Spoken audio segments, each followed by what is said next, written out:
Hey guys, how's it going? It's your boy M.K.S here, back in another video. I know it's another one of my quirky imaginations, being a dream and all that kind of thing.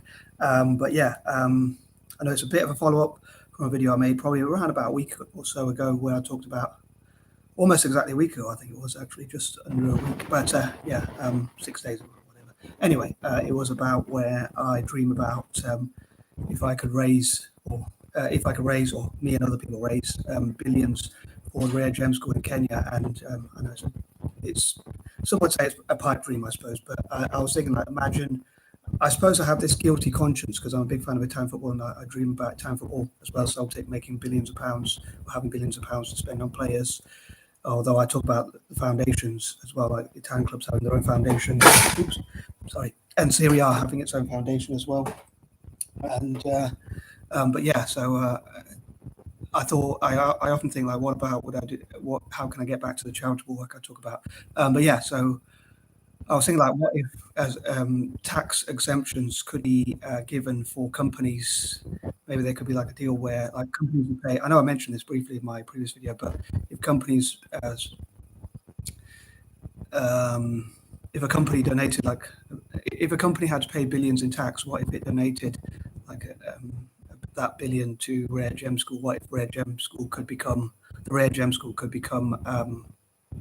like a tax haven, even? So, like, using my dyslexic imagination, and part of me thinks I should let Nancy tell this story, but about her story about her school. But basically, to sum it up, the Rare Gem School was founded because Nancy, who was a teacher, or is a teacher by profession, who's now the head NGO of this school, didn't know about dyslexia, and it wasn't very much known, or isn't very much known. There's starting to be a lot more awareness in African and Asian nations, but they didn't know much about dyslexia. And her son is dyslexic, so one of her sons is dyslexic. So probably her other children could study quite easily, and she was like wondering why this one couldn't. And then, like, her twin sister, blamed school, or blamed the teacher, but obviously she didn't have that option. So, as a teacher herself, so she had to find out. So she found out somehow and stumbled across this research or whatever. Again, maybe she could tell the story better as well. I don't want to steal her thunder, but, so to speak, whatever that means, or take her credit or whatever. But yeah, so she founded this school really well, and she did a really good job founding this school and working on it.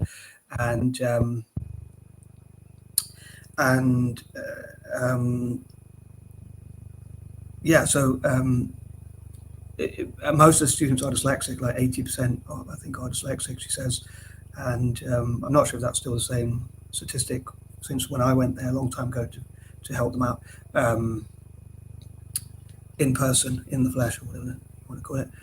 But yeah, I do try and think of ways to fundraise for them and support them and raise awareness. And there's as much as I can online, as I've not been able to travel there as well.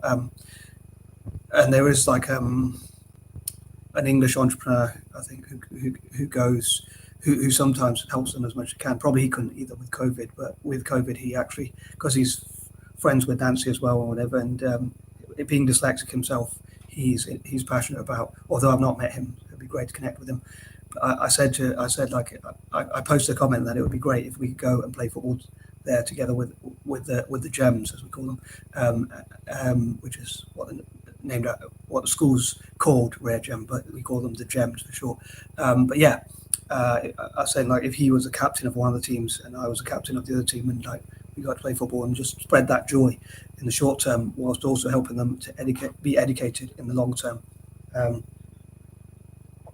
I myself am not the most academic person, or not really that hugely interested in academia. And for a lot of these students, as they have learning disabilities, I think it'd be great if they had their own path.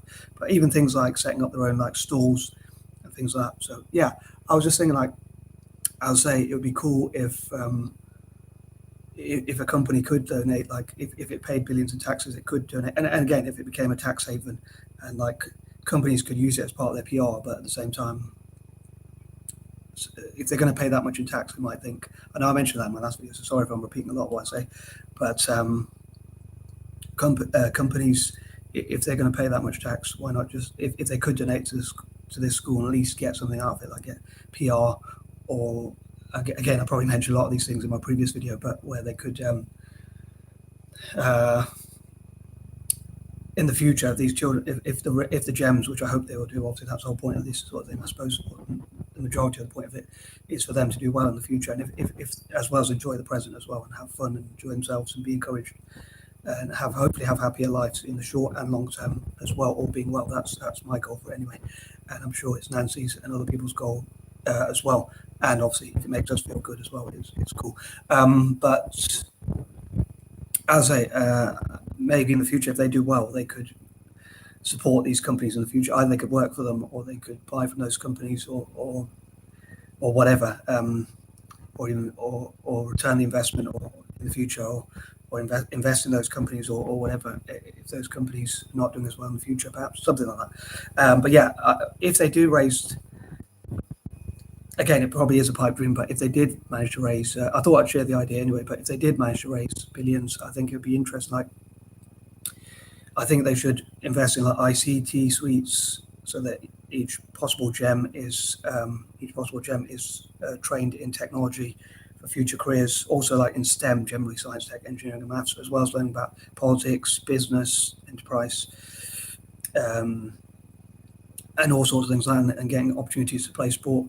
On that note, actually, an idea I almost forgot is like I'd love for football teams, as a football fan especially, maybe even sports teams generally as well, because the gems might like different sports. I think when I spoke to some of the gems, they said they like things. Some of them said that they like things like badminton. No, was it not badminton? Was it badminton? I can't quite remember. But there are different sports that they like. Obviously, I'm looking at it as a football fan, but when I did play football, they all enjoyed playing football pretty much. So.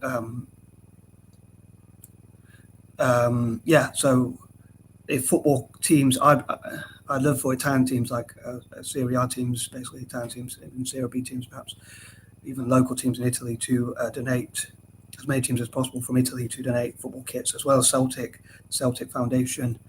Maybe like people send old football kits that they have, like that they could be washed, obviously, and all that kind of thing, and hopefully be put to good use. And footballs, and if funding was also raised for like indoor gyms, outdoor facilities, like sports facilities, sports grounds, things like that, so they can play sports, different sports, and enjoy themselves, hopefully.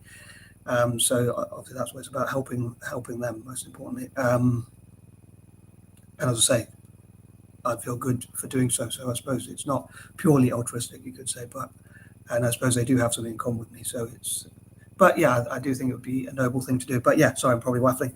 But I'd love to hear what you think. Like, do you think it would be possible? Do you think there should be a tax haven? Do you think it could even, dare say, be part of reparations, or do you think it? Do you think I'm being unrealistic? But even I think the saying I was going to say is that some people say shoot for the stars, and you might hit, but you might miss, but you'll still get to the sky or whatever, rather than aiming low. If you aim high, even if you don't achieve what you aim for, even if millions are invested, it'll still be really world changing for the gems, for Rare Gem School, and for the gems themselves, of course. And maybe also it could help to expand the school to other parts of Kenya, so more dyslexic students can be helped, and it could become more of a chain or whatever. Probably not a chain, but something which is throughout the country. Rolled out throughout the country, like it has, like in the UK and other countries where there are where there are independent schools for people with learning disabilities more generally, like dyslexia-friendly schools, basically, and that sort of thing. And there could be more teacher training paid for, or more awareness about dyslexia. People with dyslexia themselves, maybe even dyslexic billionaires, could millionaires and billionaires could donate, like people like Richard Branson or Charles Schwab or people like that. And also. Yeah, people could mentor and create their own academies. Like they could also get opportunities to play football with football academies, and maybe football companies could clubs, which I suppose are companies, like our businesses, could run their own academies for the gems, as well as other Kenyans perhaps as well. On that note, and yeah, also music and other areas could be used to fundraise. But yeah, I think this video has gone quite long. I probably do have a few other ideas. I'm sure there are a few others that were on my head, but I couldn't quite remember them. But yeah, I'd love for, as I say, football clubs as well as other sports teams, especially Italian ones and Celtic, but maybe M.L.S, Major League Soccer ones, Premier League ones, Though I'm a fan of Italian football and Celtic, like a lot of people in Kenya are Man United fans or whatever. Anyway, I'm out. Peace and out.